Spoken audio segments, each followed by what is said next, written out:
You know, you may be a genius, but you can't make it on your own. Strategic alliances and joint ventures, partnerships are even more important than they've ever been before.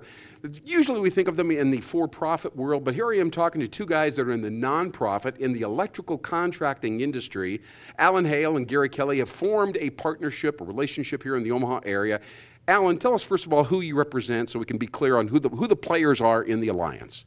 I'm from the National Electrical Contractors Association. Okay. We're one of 116 chapters. We're the Nebraska chapter. Perfect. Actually, the Omaha division, as a matter of fact. Okay. But I represent 50 signatory contractors that, with the partnership of IBEW, the workers there for us, help us to produce profit for this community and build Omaha. Great. Perfect. Now, Gary Kelly, tell us about your association. You're related, you're in the same industry, but you're different. Tell us who you are. Absolutely. I'm the business manager for the International Brotherhood of Electrical Workers, local number 22, and I represent 1,400 journeymen, apprentices, electricians in the industry. Wow, a lot of people involved here. Now, Alan, let's come to you. Why the partnership? What kinds of things do you do together so that you actively, keep this venture moving forward and achieving progress, as Gary just discussed?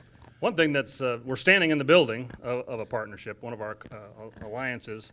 We built this building, built this training center for the purpose of training our workforce, for one thing, and that's Gary's workforce, and creating an environment that will help us together create the best possible worker out there, not only from the safety perspective, but also from a quality and efficiency perspective. Okay. And Gary Kelly, obviously, Alan refers to employment and getting these people out there so they're working at fairly high standards. Tell us how the partnership is working to do this. Is it a lot of training or recruiting or what?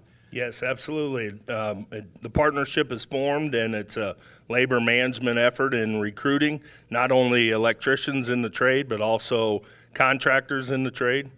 Good. To benefit the customer. All right, very, very good. Now, what's the future of the relationship? What kinds of things have you got coming towards you that you're organizing together? Of course, one of the biggest things right now is finding the business that we need, and of course together we both are looking, we're both are paying attention to what's happening in the marketplace. In our industry, together we've got to have both of us working together in order for us to be successful, and so that's probably the biggest challenge for us, to be able to bring both the worker and the contractor together to create an environment and a culture that will create profit and create success. Okay. Now, Gary Kelly, I noticed in the area, it's a beautiful campus you've got here, and there's a big symbol out there of wind energy and the wind turbines and so on. Is that an example of some of the things you get involved with? Or what do you do exactly there? Yeah, exactly, Lynn. It's identifying, staying ahead of the curve, and new trends and technologies related to our industry, making sure that we've got the highest skilled, most professional electricians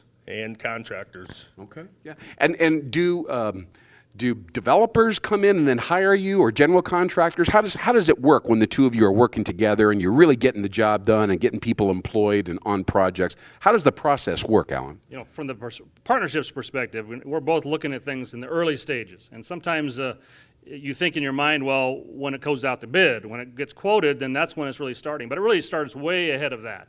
Whether that's be in some kind of a government project where we have to do some political type actions, that takes it's way ahead of the game. So the earlier we can get to that, the better. And so our partnership together, from Gary's perspective and our perspective, we both have eyes out there to see what we can do as quickly as we possibly can. Good. Great explanation. Now, Gary, as we kind of wrap this thing up, I know that these alliances, you have to communicate, make sure that you and Alan are on the same page, as of course your members are.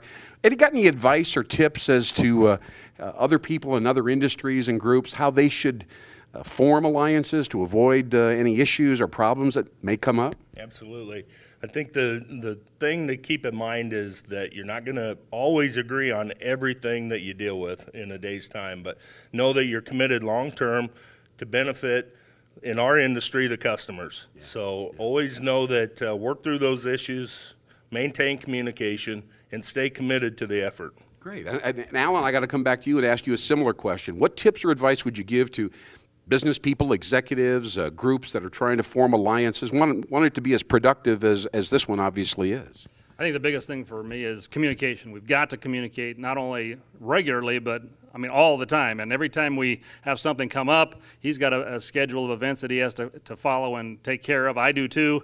And sometimes you get lost in your own agenda, and we just need to keep each other informed and make sure that we're on track and we're engaged. Yeah, wow. Great summary, great example of partnership. Partnership's becoming more and more important these days. If you want to move your company ahead, you need extra energy, you need extra action. You might want to think about taking on a strategic alliance and emulating the success that these two associations in the electrical industry have obviously created. I'm Lynn Hinderrocker. Thanks for joining us right here with Alan Hale and Gary Kelly. We'll see you next time.